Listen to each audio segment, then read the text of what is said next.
if God had told me a year and a half ago I would come to Las Vegas and be called as a missionary, I probably would have sat back and laughed and probably told God he was crazy. I mean,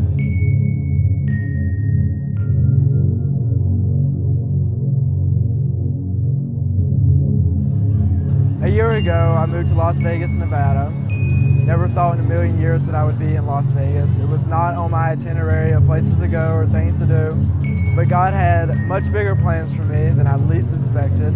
God very clearly spoke to me one day and told me to move to Las Vegas, Nevada.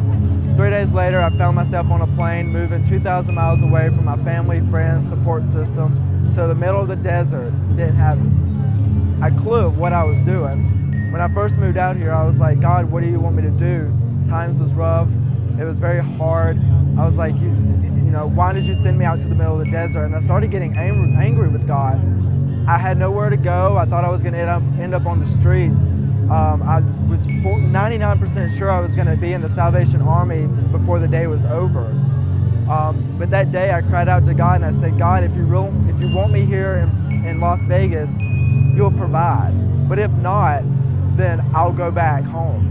And that day, God blessed me with a home with wonderful roommates. And then over the course of the past year, God has provided me with a great church, a great job, great support system, friends that have become family, and has just richly blessed me with just such amazing people in my life that I would have never met if I had not obeyed God and moved to Las Vegas.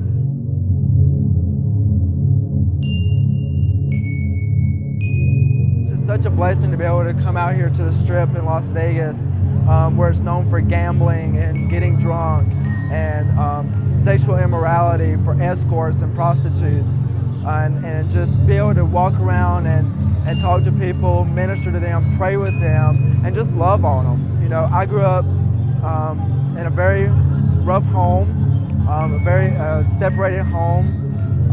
My mom was not around as often.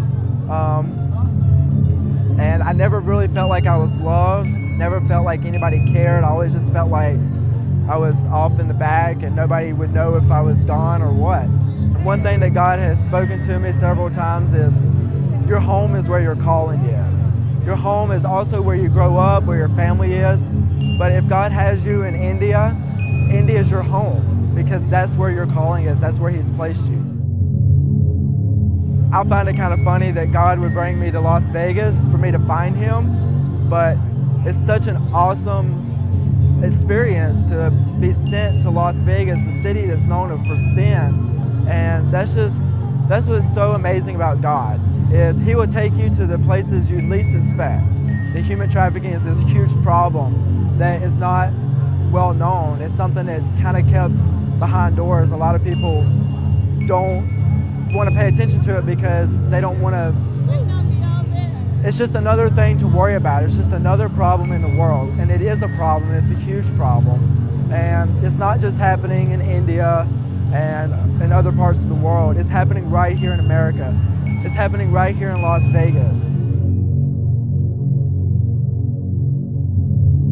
I love these people here. I love Las Vegas. God's put a special place in my heart for this city. And for the people here, honestly, I couldn't see myself being anywhere else. My name's Jacob Andrew Brown. I'm an abolitionist, and I'm doing my part to end modern day slavery.